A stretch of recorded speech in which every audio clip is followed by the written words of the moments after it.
لا حول ولا قوة إلا بالله العلي العظيم أعوذ بالله السميع العليم من الشيطان الرجيم بسم الله الرحمن الرحيم الحمد لله الذي كفى وسلام على عباده الذين اصطفى محمد وآله الطاهرين لا سيما الإمام المبين بقية الله في الأرضين الحجة الثاني عشر الإمام المهدي المنتظر صلوات الله وسلامه عليه أما بعد فقد قال الله تعالى في محكم كتابه المجيد وفرقانه الحميد وقوله الحق بسم الله الرحمن الرحيم قاتلوا الذين لا يؤمنون بالله ولا باليوم الآخر ولا يحرمون ما حرم الله ورسوله ولا يدينون دين الحق من الذين أوتوا الكتاب حتى يؤتوا الجزية عن يد وهم صاغرون۔ عزیزان محترم، معزز اور محترم ناظرین، ہم نے سورہ توبہ کی 29 نمبر کی آیت آپ کے سامنے پڑھی، جس میں اللہ ارشاد فرماتا ہے وہ لوگ قاتل الذین، اہل کتاب میں سے ان لوگوں کے ساتھ جو اللہ پر ایمان نہیں رکھتے، ولا بالیوم الآخر، اور نہ ہی ان کا ایمان قیامت پر ہے، ولا یحرمون ما حرم اللہ، اور نہ ہی وہ اللہ نے جن چیزوں کو حرام قرار دیا اس کو حرام قرار دیتے ہیں، اللہ کے رسول نے جس چیز کو حرام قرار دیا اس کو حرام قرار دیتے ہیں، ولا یدینون دین الحق، اور نہ ہی وہ دین حق کو مانتے ہیں۔ اس کے بعد اللہ تعالیٰ ارشاد فرماتا ہے من الذین اوتوا الکتاب، حق دین حق کو نہیں مانتے ہیں وہ لوگ جنہیں کتاب عطا کی، جو صاحب کتاب ہیں، جو اہل کتاب ہیں۔ اب ان کو کیا ہے، حتی یؤتوا الجزیہ عن ید وہم، ان سے جنگ کریں، ان سے آپ اللہ کی راہ میں جہاد کریں یہاں تک کہ یہ لوگ جزیہ دینے پر آمادہ ہو جائیں، عن ید، اپنے ہاتھوں سے جزیہ دینے کے لیے آمادہ ہو جائیں، وہم صاغرون، جبکہ انہیں احترام بھی احساس نہ ہو۔ خوب، اب یہاں پر دیکھیے چند چیزیں جو ہے اس آیت میں قابل غور ہے۔ پہلی بات تو یہ کہ گزشتہ جو آیتیں ہم نے پڑھی اس میں مسلمانوں کا سامنا کن لوگوں کے ساتھ تھا؟ بت پرستوں کے ساتھ تھا، اور اللہ تعالیٰ نے ان آیے کریمہ میں جہاں حقیقت اسلام سے پردہ اٹھایا ہے وہیں مسلمانوں اور مشرکین کے درمیان کچھ جو ہے قانون بنائے ہیں، اور کہا ہے کہ تم دونوں کو اس قانون کو فالو کرنا چاہیے، اس کو پورا کرنا چاہیے۔ کیونکہ اہل کتاب، دیکھیے دونوں میں فرق اس لیے ہے کیونکہ اہل کتاب جو ہے اطاعت کے لحاظ سے وہ ایک آسمانی دین کی جیسے دین کو مانتے ہیں جیسے مسلمانوں کا دین ہے اسی طرح کا، بس فرق یہ ہے کہ ان کی کتاب بدل گئی ہے۔ لیکن ایک لحاظ سے یہی مشرک، یہی اہل کتاب کیا ہے، مشرکوں سے ملتے جلتے ہیں۔ وہ کیسے؟ کہتے ہیں اس لیے کہ وہ بت پرستی کی طرف چلے گئے، خدا وحدہ لا شریک کو چھوڑ کر، اسی لیے اللہ تعالیٰ نے انہیں موت کی سزا کا حق دیا ہے، ورنہ انہیں موت کی سزا کا حق نہیں دیا جا سکتا۔ جبکہ اسی صورتحال میں اگر یہ بھی بت پرستوں کے بارے میں بات ہوتی تھی اور اگر وہ آپ سے لڑتے تھے تو ان کے لیے کیا ہے، بت پرستی کو جڑ سے اکھاڑ دینے کی بات کی گئی ہے۔ خوب، اب یہاں پر ایک بات کہ دیکھیے 4 شرطیں اللہ تعالیٰ نے رکھا ہے ان اہل کتاب کے ساتھ، جو ہے 3 جملوں میں یہ بات اپنی بتائی ہے۔ پہلی یہ کہ ایمان تو خدا پر رکھتے ہیں، قیامت پہ ایمان نہیں رکھتے، نہ ہی اللہ پر ایمان رکھتے ہیں اور نہ ہی قیامت پر ایمان رکھتے ہیں۔ ایسے لوگ کون لوگ تھے؟ ایسے لوگ کہتے یہودی، عیسائی۔ ظاہراً تو کہتے تھے اللہ کو مانتے ہیں لیکن واقعاً اللہ کو نہیں مانتے تھے اور نہ ہی قیامت کو مانتے تھے۔ آپ کیسے کہہ سکتے؟ کہتے اس کی دلیل آپ سن لیجئے، یہ کہ اصلاً یہودیوں کا ایک گروہ جو ہے جناب عزیر کو اللہ کا بیٹا مانتا تھا، اور عیسائیوں تو آپ کو پتہ ہی ہے، عیسائی تو 3 خدا کو مانتے ہیں، عیسیٰ اور جناب مریم اور روح القدس۔ تو آپ ان کے عقیدے کو جب دیکھیں گے عیسائی اور یہودیوں کو تو ایک طرف سے ہم کہتے ہیں کہ اللہ کو ماننے والے، لیکن دوسری طرف سے ہم دیکھتے ہیں کہ وہ جناب عزیر کو اللہ کا بیٹا مانتے ہیں، جناب عیسیٰ کو اللہ کا بیٹا مانتے ہیں۔ تو یہ ایک طرف سے یہ جو ہے یہ لوگ ہیں، یہ لوگ حقیقت میں ایک طرح سے بت پرستوں کی طرح ہے، دوسری طرف سے وہ اپنے آپ کو ایک اللہ ماننے والا قرار دیتے ہیں۔ خوب، اسی طرح جو ہے جب ایمان کی بات ہوئی تو اسی طرح یہ لوگ ہرگز جو ہے قیامت پر ایمان نہیں لاتے۔ کیوں؟ اس لیے کہ ان کی باتوں سے جو پتہ چلتا ہے کہ وہ صرف روح کی قیامت کے قائل ہیں، جسمانی قیامت کے قائل نہیں ہیں۔ اور یہی وجہ ہے کہ آپ اور میں دیکھتے ہیں کہ اللہ تعالیٰ نے ان کا جو ہے قیامت کے بارے میں حساب کتاب جدا کیا ہے۔ آپ پوچھیں کہ بھئی کیسی بات ہے کہ وہ خالی روحانی طور پہ مانتے ہیں، بقیہ نہیں مانتے؟ تو آپ کی خدمت میں عرض کرنا یہ ہے کہ آپ دیکھ لیں، خدا اور پیغمبر نے جن چیزوں کو حرام قرار دیا تھا وہ اس کو حرام نہیں سمجھتے ہیں۔ آج ہم بہت ساری چیزیں، آپ عیسائیوں کے وہاں مثلا دھڑلے سے سور کا گوشت کھاتے ہیں، شراب پیتے ہیں۔ تو اگر یہ اللہ نے جن چیزوں کو حرام قرار دیا تھا اس کو حرام قرار دیتے، جن چیزوں کو حلال قرار دیا تھا اس کو حلال قرار دیتے، تو ان کے اوپر یہ حکم نہیں لاگو ہوتا تھا۔ شاید یہاں پر مراد یہ بھی ہو کہ موسیٰ علیہ السلام سے مراد، رسول سے مراد رسول اللہ ہو، یہ بھی مراد ہے کہ جناب عیسیٰ مسیح ہوں۔ بالکل اسی طرح یہ بھی ممکن ہے کہ یہ جو آگے آیت آ رہی ہے اس میں جو ہے اللہ جب کہتے ہیں هو الذی ارسل رسولہ بالہدی ودین الحق، یہ جو دین حق سے مراد پیغمبر کے دین کی بات ہو، اہل کتاب کے دین کی بات نہ ہو۔ تیسری صفت جو ہے ولا یدینون دین الحق، یہ اہل کتاب سچے دین کو فالو نہیں کرتے۔ یہی وجہ ہے اس دین حق کو فالو نہ کرنے کی بنا پر آج ہم یہ کہہ سکتے ہیں کہ دین حق یعنی آئین اسلام کے علاوہ کوئی دین حق نہیں ہے۔ یہ لوگ دین حق یعنی اسلام کو نہیں مانتے تھے۔ خوب، یہ تینوں صفت، اللہ پر ایمان نہیں ہے ان کا، قیامت پہ ایمان نہیں ہے، دین حق کے ماننے والے نہیں ہیں۔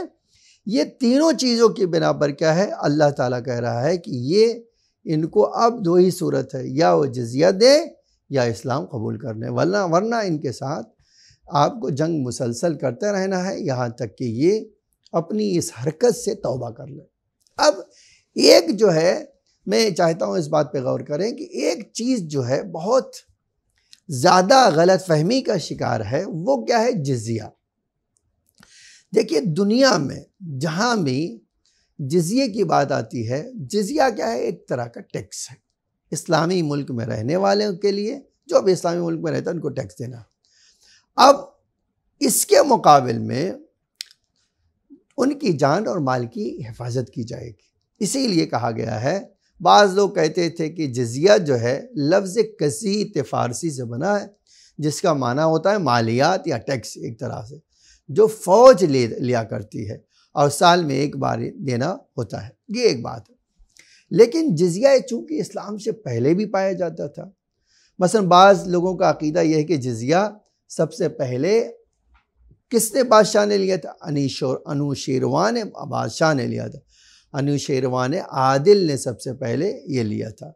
اگر ہم اس کو یقینی نہ مانیں تو کم سے کم کہہ سکتے ہیں کہ انوشیروان وہ پہلا آدمی تھا جس نے اپنی قوم سے ٹیکس وصول کیا، اور بھی کتنا، کسی کو مثلا 6، کسی کو 4 اور کسی کو 8، کسی کو 12 درہم، یہ حد اکثر تھا جو انہوں نے ٹیکس دیا۔ لیکن ہمارے پاس جو ہے ایسے قرآن پائے جاتے ہیں کہ اسلام سے پہلے بھی جو ٹیکس لگانے کا انداز تھا وہ تھوڑا فرق ضرور رکھتا تھا، لیکن اسلام اس کی تائید کرتا تھا۔ اب آپ اگر اندازہ کر لیجئے کہ بھائی یہ انوشیروان عادل نے جو ٹیکس لگایا وہ 20 سال سے 50 سال کے آدمیوں کے اوپر خالی لگایا تھا، اس میں عورتیں، بچے، بوڑھے شامل نہیں ہوتے تھے، اور بھی سال میں ایک بار تھا۔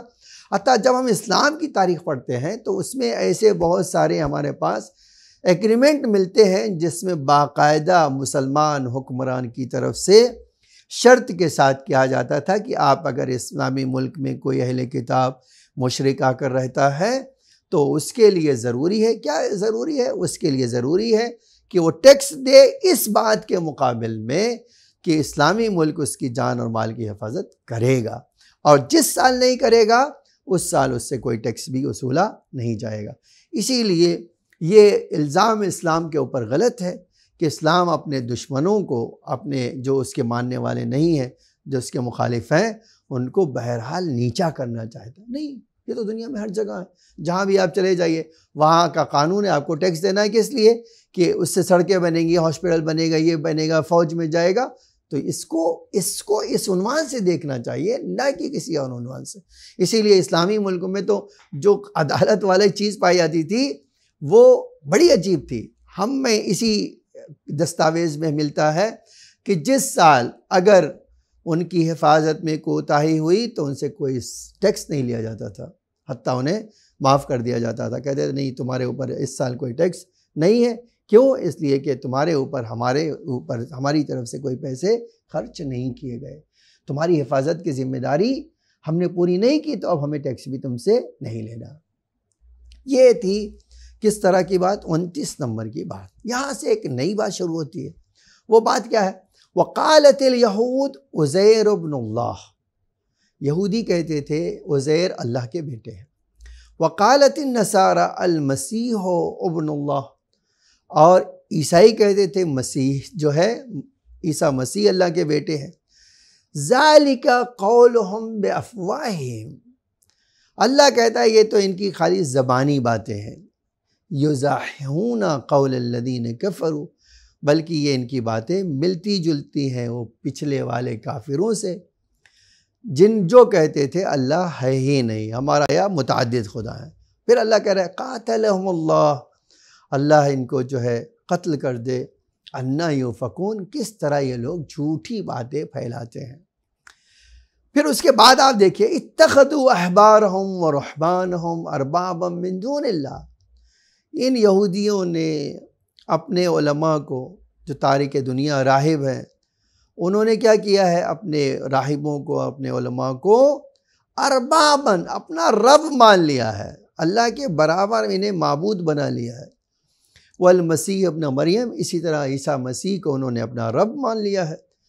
اور عجیب ہے یہ جملہ، وما امروا، اللہ نے جناب عیسیٰ اور اس سے پہلے دنیا کے کسی بھی قوم کو ہرگز یہ حکم نہیں دیا سوائے الا لیعبدوا اللہ لیعبدوا الہا واحدا، سوائے یہ کہ وہ کیا ایک خدا کو عبادت کرے۔ انہوں نے صرف حکم دیا تھا ایک خدا کی عبادت کرنے، لیکن یہ لوگ ایک خدا کی عبادت نہیں کرتے ہیں۔ لا الہ الا ہوا، اللہ ایک ہی ہے، سبحانہ، اللہ کی ذات پاک و پاکیزہ بھی ہے، اما یشرکون، اس بات سے جو یہ لوگ شرک کرتے ہیں۔ تیسری آیت میں پڑھتا ہوں چونکہ یہ آیت جڑی ہوئی ہے، یریدون ان یطفئوا نور اللہ بافواہہم، یہ لوگ چاہتے ہیں کہ اپنے کس سے؟ اپنی پھونک سے، اپنے زبان سے، اپنے دہن سے کیا کریں؟ یطفئوا نور اللہ بافواہہم، اپنے منہ سے اللہ کا چراغ بجھانا چاہتے ہیں۔ ویاب اللہ، لیکن اللہ کیا ہے؟ اپنی روشنی جاری رکھے گا، اپنا نور پھیلا کر ہی رکھے گا۔ الا یتم نور، کوئی اللہ کو انکار ہے سوائے کہ وہ اپنا نور ساری دنیا میں پھیلا دے۔ ولو کرہ الکافرون، چاہے کسی کافر کو اچھا لگے یا کسی کافر کو اچھا نہ لگے۔ اس کے بعد یہ چوتھی آیت جو ہے، هو الذی ارسل رسولہ بالہدی، وہی خدا ہے جس نے تمہارے درمیان تمہارے رسول کو ہدایت کے ساتھ بھیجا، والدین الحق، اور تمہارے رسول کو حق دین کے ساتھ بھیجا ہے، لیظہرہ علی الدین کلہ، تاکہ دین حق ہر دین کے اوپر غالب آ جائے، کامیاب ہو جائے، اس کا بول بالا ہو جائے۔ ولو کرہ المشرکون، چاہے کسی مشرک کو اچھا لگے یا کسی مشرک کو پسند نہ آئے۔ خوب، اب یہاں پر جو ہے جو تفسیر میں جانا چاہتا ہوں، دیکھیے اس کے پہلے والی 29 نمبر کی آیت میں اللہ تعالیٰ نے کہا کہ یہ عیسائیوں سے، اہل کتاب سے، یہودیوں سے آپ کیا کیجئے؟ ان سے جنگ کیجئے۔ کس بات کے لیے جنگ کیجئے؟ اس لیے کہ وہ جہالت کی طرف، نادانی کی طرف، بت پرستی کی طرف جا رہے ہیں، اور اسلام کا مقصد یہ ہے کہ دنیا سے جہالت، خرافات، بت پرستی ختم ہو۔ یہ اسلام کا مقصد تھا، اور رسول اللہ اسی پیغام کے لیے آئے تھے. یہ جملہ بار بار فرماتے تھے کہ میں آیا ہوں ایک خدا کی پرستش کرواؤں اور تمہیں الگ الگ خداؤں کی پرستش سے روک دوں، اس سے دور کر دوں. اب جب یہی چیز ان کے درمیان پائی جاتی ہے، یہودیوں کے درمیان، عیسائیوں کے درمیان، اہل کتاب کے درمیان، جب کہ وہ کہتے ہیں کہ ہم اللہ کو مانتے ہیں، ہم قیامت کو مانتے ہیں، لیکن نہ اللہ کو مانتے ہیں، نہ قیامت کو مانتے ہیں، نہ اس کے رسول کو صحیح طرح سے مانتے ہیں، اور کیا کرتے ہیں؟ اللہ بلکہ کہتا ہے کہ یہ عبادت میں شرک بھی کرتے ہیں. تو ایسے لوگوں کے ساتھ اللہ کا قرآن میں ایک خاص پیغام ہے کہ ایسے لوگ اگر اسلامی ملک میں رہنا چاہتے ہیں تو جزیہ دیں، ورنہ یہ ان کے لیے ضروری ہے کہ آپ ان سے مقابلہ کیجئے یہاں تک کہ حق بات قبول کر لیں. اب آپ اس سے اندازہ لگا لیجئے کہ یہودیوں کے لیے کوئی سوچ سکتا ہے کہ وہ اللہ کو نہیں مانتے ہوں گے؟ ہر آدمی کہتے ہیں نہیں اللہ کو ایک مانتے ہیں، لیکن سچائی یہ نہیں ہے. اور دلیل کیا ہے؟ یہ آیت ہم نے پڑھی، وقالت الیہود عزیر ابن اللہ. یہ یہودی کہتے ہیں عزیر اللہ کے بیٹے ہیں. اور عیسائی کیا کہتے ہیں؟ قالت النصارى المسیح ابن اللہ. اور عیسائی کہتے ہیں کہ مسیح جو ہے عیسیٰ اللہ کے بیٹے ہیں. پھر اللہ کہتا ہے کہ یہ 100% حقیقت سے دور ہے، اس میں کوئی حقیقت نہیں ہے، یہ خالی ان کی زبانی جمع خرچی ہے.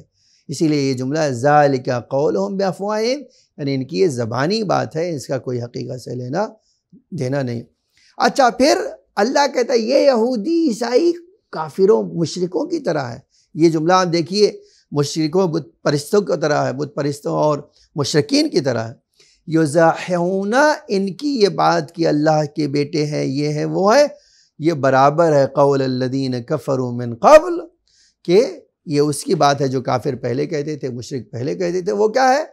اب اللہ انہیں حکم دے، مسلمانوں کو کہتا ہے قاتلہم اللہ، اے ان لوگوں سے جو ہے آپ اللہ ان کو مار دے، ان کو جان لے لے، اللہ کی لعنت ان پر ہو، اللہ ان کو اپنی رحمت سے دور کر دے.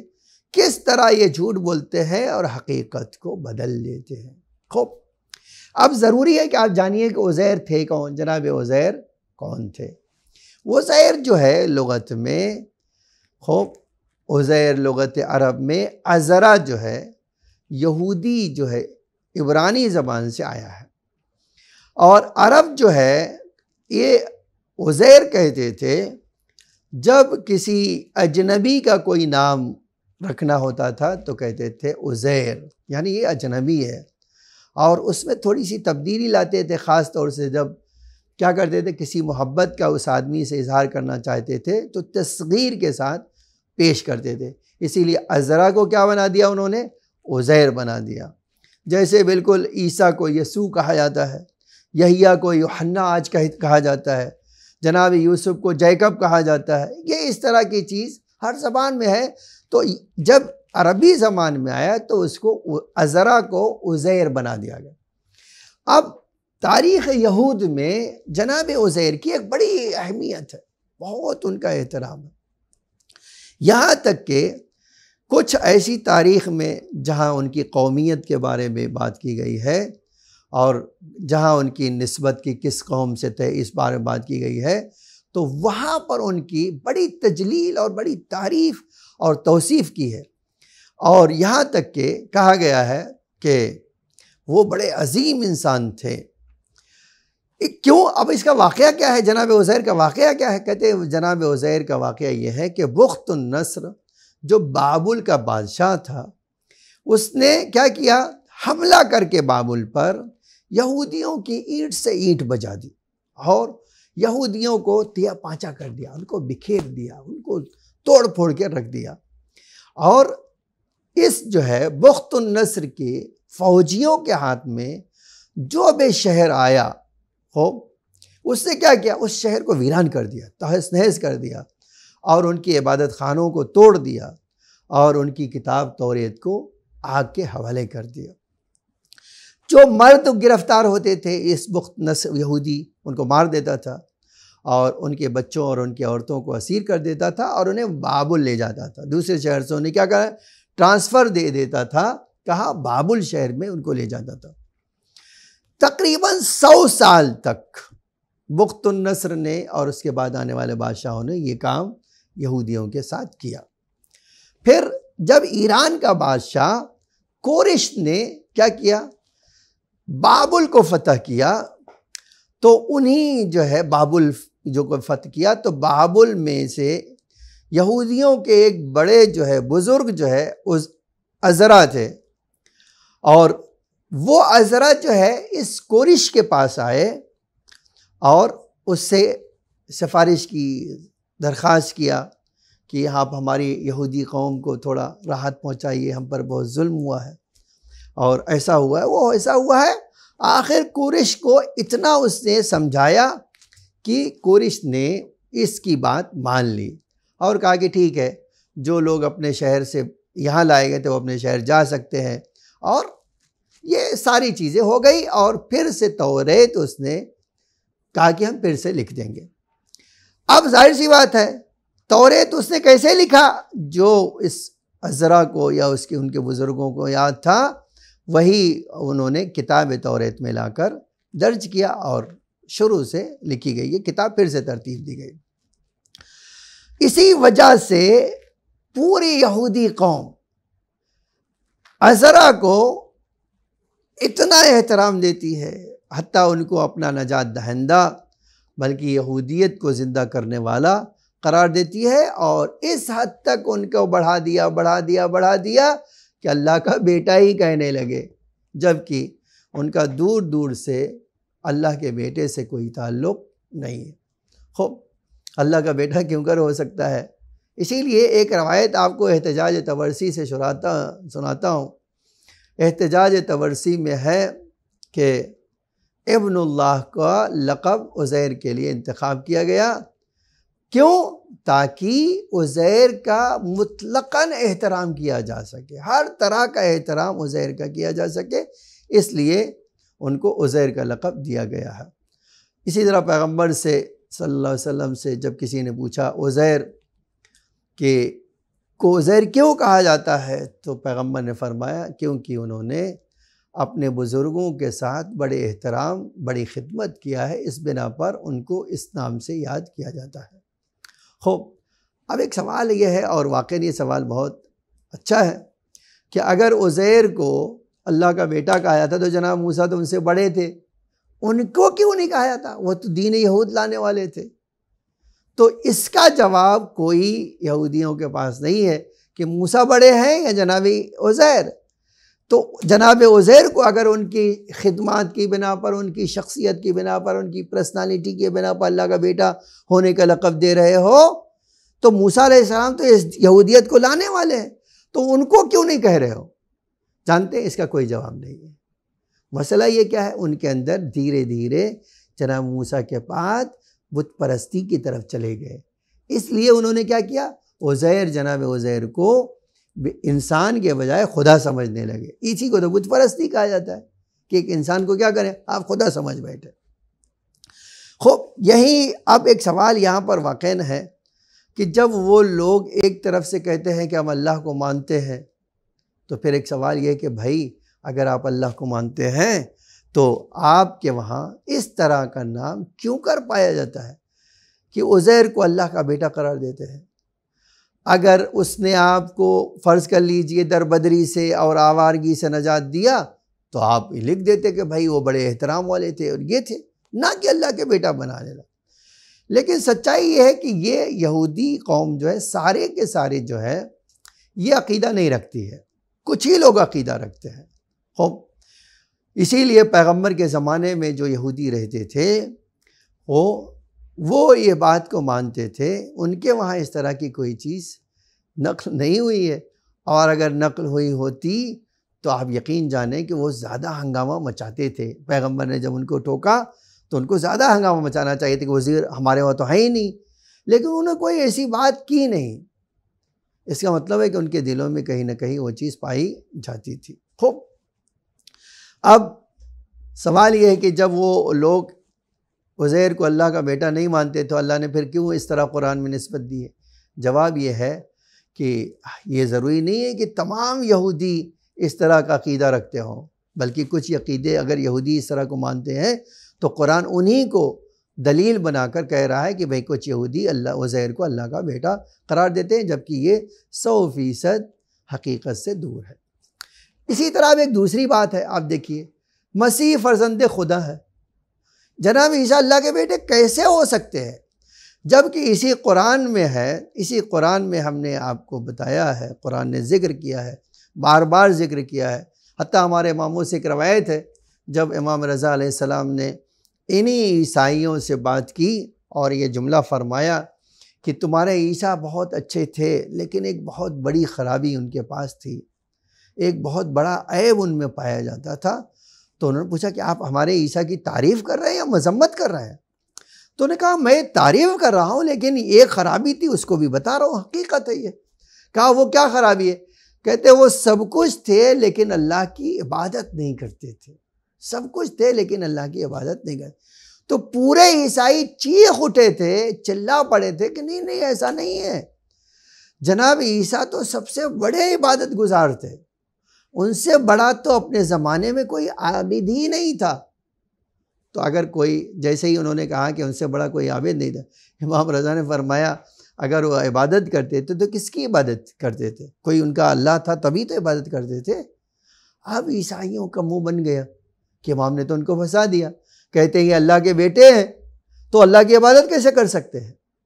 تو یہ جو چیز ہے کبھی بھی جناب عیسیٰ کی طرف سے نہیں آئی ہے، لیکن انہوں نے کیا کیا ہے؟ جناب عیسیٰ کو اسی احترام میں کیا قرار دیا؟ اتنا احترام کہ انہیں اللہ کا بیٹا ہی کہنے لگے۔ اور یہ اللہ عیسیٰ نام رکھنا کسی اور کے لیے جائز بھی نہیں جانتے ہیں۔ کیوں؟ کہتے ہیں کہ یہ بدعت ہو جائے گی اگر آپ ان کے علاوہ کسی کو اس نام سے یاد کریں گے، جبکہ یہ 100% عیسائیوں کی ایک بدعت ہے جو انہوں نے بعد میں ایجاد کر لیا ہے۔ اس کا جناب عیسیٰ سے اور عیسائی مذہب سے واقعیت میں کوئی تعلق نہیں تھا۔ ایک چیز جو ہے، آپ ایک سوال ہوتا ہے بہت، بت پرستی جو ہے یہ جو آئی ہے وہ کہاں سے آئی ہے؟ یہ تو بات پکی ہے، 3 ملک ایسے ہیں جو پرانے زمانے سے بت پرستی رائج تھی، ہندوستان، چین اور مصر، یہ تینوں میں پایا تھا۔ اور کہیں نہ کہیں اگر آپ دیکھیں تو آج جو کتاب عہدین پائی جاتی ہے، توریت و انجیل اور اس سے وابستہ جو کتابیں ہیں، اس میں یہ لکھا ہوا آپ کو کہیں ملے گا؟ کہیں نہیں ملے گا۔ آپ کو یہ دکھائی دے گا کہ ان کے عہد توریت اور انجیل کی باتیں بدھسٹوں اور برہمنوں کے عقیدے سے ملتی جلتی ہیں۔ آپ ہلکی الفاظ بدل کے کہہ سکتے ہیں کہ یہ آریہ مذہب سے ہی بت پرستی کہاں آئی ہے؟ عیسائیوں کی کتاب میں اور یہودیوں کی کتاب میں۔ آپ یہ کہہ سکتے ہیں بدھسٹ مذہب سے ہی آئی ہے، کہاں؟ ان کی طرف آئی ہے۔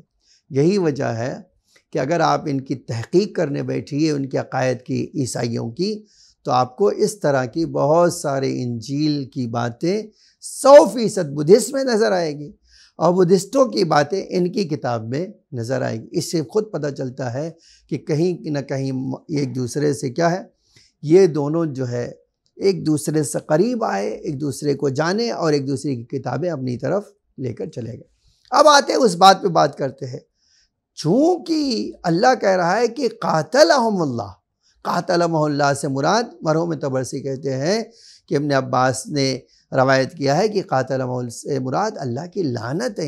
یہاں پر جنگ اور جدال نہیں ہے، بلکہ اللہ انہیں اپنی رحمت سے دور کر دے گا۔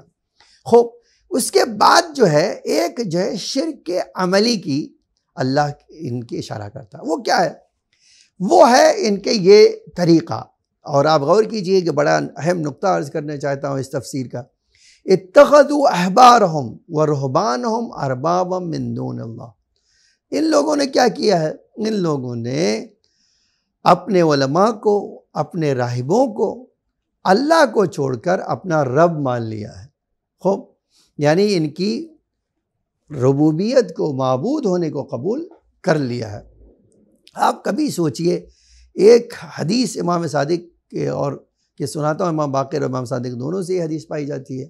وہ حدیث یہ ہے، اما واللہ ما ساموا لہم ولا صلوا ولکنہم احلوا لہم حراما وحرموا علیہم حلالا فاتبعوہم وعبدوہم من حیث لا یشعرون۔ اب ایک سوال تھا جو بہت سوال جنون تھا اور بہت اچھا سوال تھا کہ یہ عیسائی یہودی تو اللہ کا ایک ماننے والا کہلاتے تھے اپنے آپ کو، پھر کیسے یہ ہو گیا کہ یہ لوگ شرک کے قید میں چلے گئے، شرک کے پناہ گاہ میں چلے گئے، یہ کیسے ہو گیا؟ تو امام صادق علیہ السلام نے اس کے جواب میں فرمایا، خدا کی قسم یہودی اور عیسائی کیا ہے، وہ نماز اور اپنے پیشنواؤں کے لیے، اپنے رہنماؤں کے لیے نماز اور روزہ نہیں رکھتے تھے، اور نہ ہی جو ہے کسی اور چیز کو قرار دیتے، بلکہ وہ اپنے رہنماؤں کے لیے کیا ہے، اگر ان کے علماء نے کہہ دیا حرام تو حرام مان لیتے تھے، اگر کہہ دیا حلال تو حلال مان لیتے تھے۔ چونکہ انہوں نے اللہ کے حرام کو حرام نہیں قرار دیا، اپنا ایک حرام الگ سے ایجاد کیا، اپنا ایک الگ سے حلال ایجاد کیا، اللہ کہتا ہے اس لیے انہوں نے اپنے علماء کی عبادت کی ہے، کیا نہیں، شرک ربوبیت میں شرک کیا ہے۔ اسی لیے ایک روایت ملتی ہے کہ رسول اللہ صلی اللہ علیہ وسلم کی خدمت میں عدی ابن حاتم آئے۔ عدی کہتے ہیں میں آیا رسول اللہ کی خدمت میں، میرے گلے میں ایک سلیب سونے کی تھی۔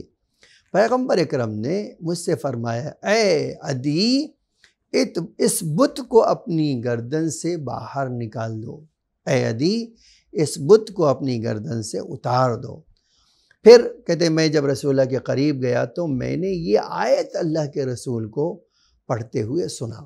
کون سی آیت تھی؟ یہی کہ اتخذوا احبارہم و رہبانہم اربابا من دون اللہ، یہودیوں نے اپنے علماء کو، اپنے راہبوں کو اللہ کو چھوڑ کر اپنا، یعنی کیا، یعنی یہ کہ انہوں نے ان کی اطاعت کو بغیر کسی قید اور شرط کا قبول کر لیا۔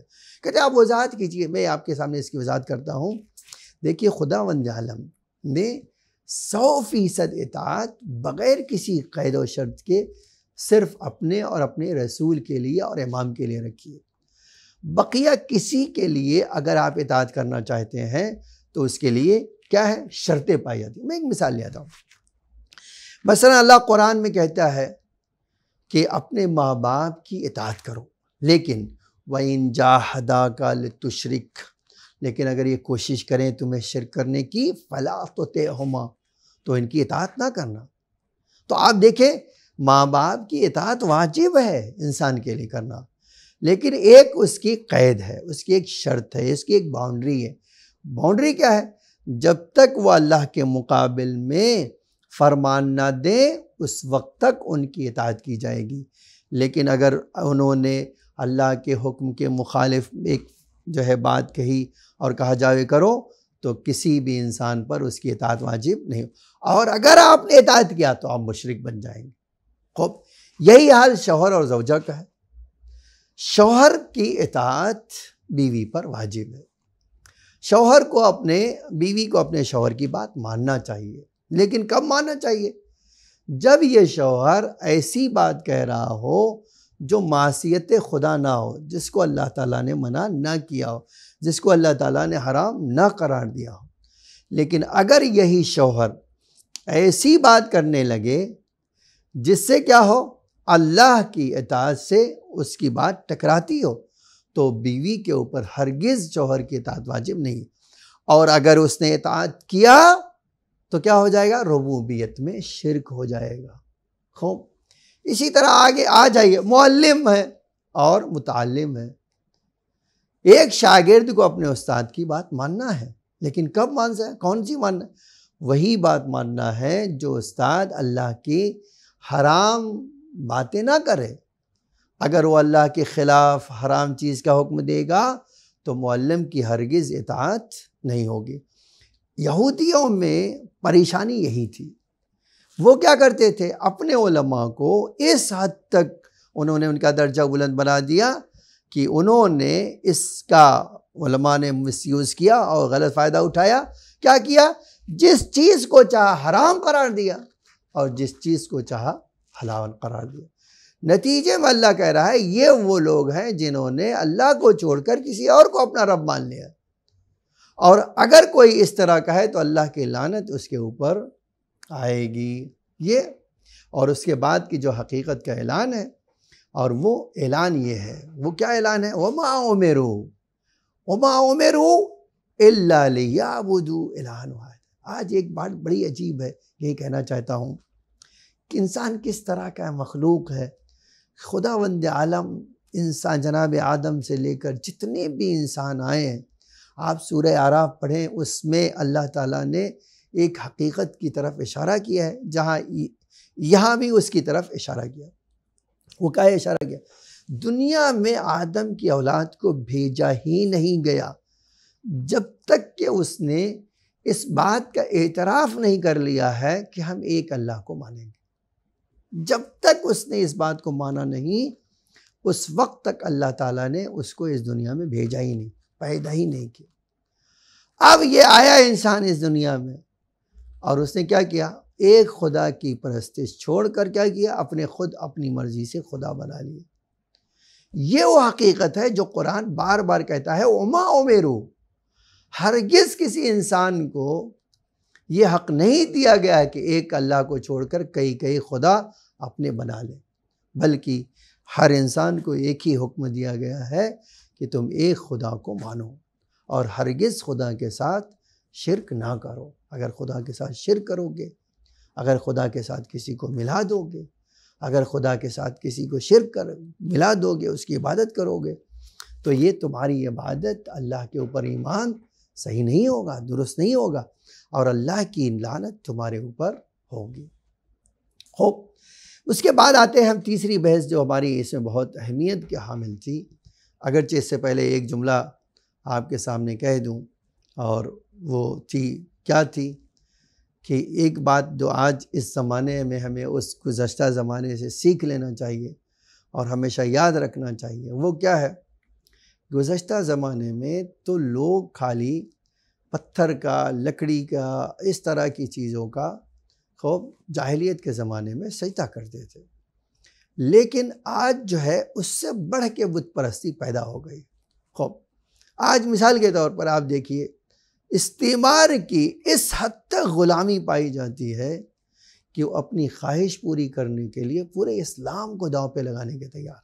کبھی آپ سوچئے، آج اسلامی ملک 57 ملک ہیں اسلامی، اگر یہ اسلامی ملک اللہ کے واقعی ماننے والے، قرآن کے احکام پر واقعی کان دھرنے والے اور قرآن کے احکام پر واقعی عمل کرنے والے ہوتے اور استعمار کا شکار نہ ہوتے، یہ جو ہے انگریزوں کے شکار نہ ہوتے اور یہ دشمنوں کا شکار نہ ہوتے، تو آپ یقین جانیں آج دنیا میں مسلمانوں کو وہ عزت، وہ شرف، وہ رتبہ، وہ بلندی، وہ ترقی نصیب ہوتی جس کا کوئی انسان تصور نہیں کر سکتا، امیجن نہیں کر سکتا ہے۔ لیکن افسوس یہ ہے کہ آج مسلمان ملک نہ قرآن پہ عمل کرتے ہیں، نہ اللہ کے احکام کو مانتے ہیں۔ آپ الفاظ بدل کے کہہ سکتے ہیں کہ وہ روح اسلام جو ایک اللہ کی عبادت کی دعوت دیتی تھی، وہ کہیں نہ کہیں ان سارے مسلمانوں سے کھو گئی ہے، کہیں وہ دور چلی گئی ہے، اور اکثریت بقریب، بلکہ آپ کہہ سکتے ہیں بہت 90% سے زیادہ مسلمان ایک الگ قسم کی بت پرستی کا شکار ہیں، اور جب تک یہ بت پرستی کا شکار رہیں گے اسی طرح ذلت کی کھائی میں ڈوبے رہیں گے۔ اسی لیے ضروری ہے کہ ایک انسان اپنے آپ کو جو ہے سنبھالے، اور اس طرح کی بت پرستی جو نئے زمانے کی بت پرستی ہے، نئے زمانے کا شرک ہے، نئے زمانے کی جو ہے بدعتیں ہیں، اس سے اپنے آپ کو بچائے۔ آپ یقین کرو، آج یہ داعش کیا تھے؟ آج یہ طالبان کی شکل میں جو پیدا ہوئے کون تھے؟ یہ القاعدہ کیا تھا؟ یہ کچھ نہیں تھے سوائے کہ دشمنوں کا مورا۔ اسلام کے نام پر اسلام کو کلنک لگانے آئے تھے، یہ آئے تھے اسلام کو بدنام کرنے۔ ان کا کہیں بھی دور دور سے اسلام سے لینا دینا نہیں تھا۔ اسی لیے یہ بات دھیان میں رکھیں کہ اللہ تعالیٰ اس آیہ کریمہ میں واضح طور پر کہتا ہے کہ دیکھو، تم شرک کرنے سے اپنے آپ کو بچاؤ، اللہ کے ساتھ کسی کو شریک قرار نہ دو، تم کسی کو اللہ کی ذات سے، اللہ کی عبادت سے نہ ملاؤ۔ اور ملانے کی ایک پہچان کیا ہے کہ میں نے اللہ کی عبادت سے، اللہ کے ساتھ شریک کرنے سے کیا کیا ہے؟ اللہ تعالیٰ نے کسی قرآن میں ہمیں سکھایا ہے کہ یہ ایک طرح کی بت پرستی۔ وہ کیا بت پرستی ہے؟